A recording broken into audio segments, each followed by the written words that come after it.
Phone in આપની પસંદ live અને આજે છે વિશેષ કાર્યક્રમ જયેશ રાવલ સ્પેશિયલ. અને હવે જયેશભાઈ, હું આપને પૂછું કે આટલા વર્ષોથી આપ આકાશવાણી ભુજમાં છો અને ફોન ઇન કાર્યક્રમ શરૂ થયો ત્યારથી આપ છો, તો આપની એવી કઈ ક્ષણ યાદ હોય કે એમ થાય કે આજે શેર કરીએ? એટલે મારે આમ તો ગોઠવેલો પ્રશ્ન છે, જવાબ દેવો જ છે, પણ એ ઘટના શું છે હું કહેવાની ટ્રાય કરું કે મેં છે ને સતત નાટકોમાંથી એક વસ્તુ એમ શીખી કે કોઈનું જજમેન્ટ ન લેવું.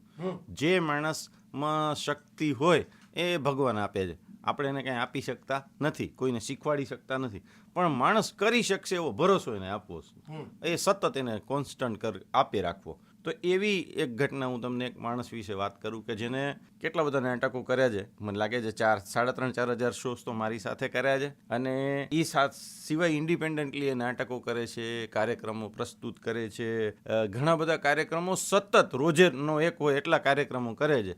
અને હવે લોકો એમ કહે છે કે અવાજની કંઈક ટેસ્ટિંગ હોય ને તો એ મનોજ સોનીને બોલાવે છે, અને મનોજ સોનીને એમ કહે છે કે બોલો તમે અમને શીખવાડો, એટલે શીખવાડવાય જાય છે. કોલેજમાં શીખવે છે, શાળાઓમાં બોલવાનું શીખવે છે, લગ્નના કાર્યક્રમો કરે છે, કોમ્પિયરિંગ કરે છે. એને જ્યારે શરૂઆત કરી ત્યારે આકાશવાણીના જે કાર્યક્રમ વિભાગ હોય એમાં નહોતા. મનોજ સોની આજે પણ કાર્યક્રમ વિભાગમાં નથી, કામ કરે છે, પણ એ એક વહીવટી વિભાગના કર્મચારી હતા. અને ત્યારે વહીવટી વિભાગના કર્મચારી તરીકે એને શોખ થયો કે મારે એનાઉન્સર થવું. તો એનાઉન્સર થવા માટે આવ્યા તો એણે 2 વખત 5 વર્ષના ગાળામાં પરીક્ષા આપી, જ્યારે જુદી જુદી લેવાની.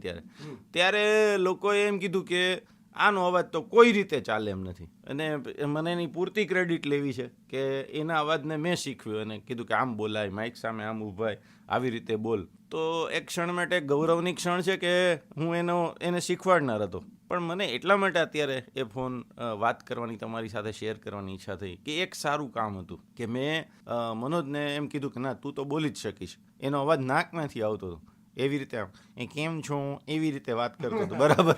અને હવે એ ક્ષણમાં અંગત વટ મારવાની ને વાત કરતાં એ બધું થાય છે કે મેં તો મારા કદાચ મિત્ર તરીકે એને શીખવ્યું હશે, ભરોસો આપ્યો હશે, કામ કરવાનું શરૂ થયું હશે, અને એમાંથી કંઈક નાનકડું પોઝિટિવ વસ્તુ થઈ હશે. પણ આજે જ્યારે આટલા બધા ફોન આવ્યા ને, કોઈક શિમલાથી હતો, કોઈક ઉત્તર પ્રદેશથી હતો, કોઈક મહારાષ્ટ્રથી, કોઈ કલકત્તાથી, આજે મિત્રોના ફોન આવે છે, રોજ કાર્યક્રમો પ્રસ્તુત થાય છે, ત્યારે એમ ખબર પડે છે કે માણસ જાતમાં આપણે નાનકડી એક વખત મૂકેલી શ્રદ્ધા દીવા જેટલી હોય તો એક બહુ મોટા વર્ગને, એક બહુ મોટા વિસ્તારને, એક બહુ મોટી સંસ્થાને પણ એનાથી ફાયદો થાય. કે આજે આકાશવાણી ભુજમાં વહીવટીમાં માણસ નથી, કાર્યક્રમના માણસો નથી, અને એક બાનું કાઢી શકે આવો તમે કે અમારી પાસે સ્ટાફ જ નથી તો કામ કેમ કરવું.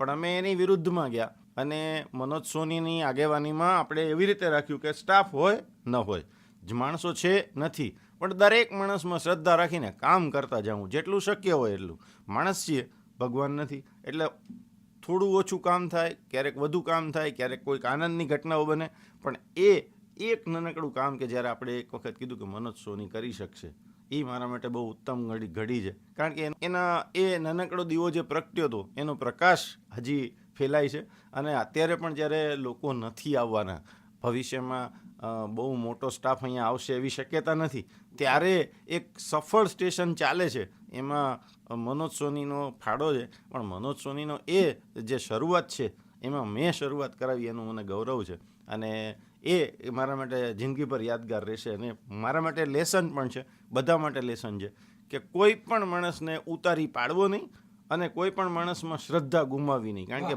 ભગવાને બનાવ્યો છે માણસને, આપણે બનાવ્યો નથી, આપણે નથી બનાવેલા, અને એમાં જીવ કે આત્મા આપણે નથી આપ્યો, એટલે એને કોઈ જજ ન કરવો કે આ સારો ને ખરાબ છે. બધા જ ભગવાનના સંતાનો છે ને, બધા જ સારા છે. આ એકદમ વાત સાચી છે. અને જયેશભાઈએ મારા ઉપર શ્રદ્ધા રાખી, અનેક એવા માત્ર મારા પર નહીં, હેવર કાર્યક્રમમાં કેટલા બધા જે ડીઓનું કામ હોય, જેમનું કામ રેડિયો સાંભળવાનું હોય, મોનિટરિંગ કરવાનું હોય, એમના પાસે એમને પણ બોલતા કર્યા, અને આજે એવા ઘણા બધા એમાંથી ઉદ્ઘોષક પણ બન્યા. તો એનો ફાળો જયેશભાઈને જાય છે. જે જયેશભાઈએ વાત કરી એ શ્રદ્ધા ન ગુમાવવી જોઈએ, એકદમ સાચી વાત છે.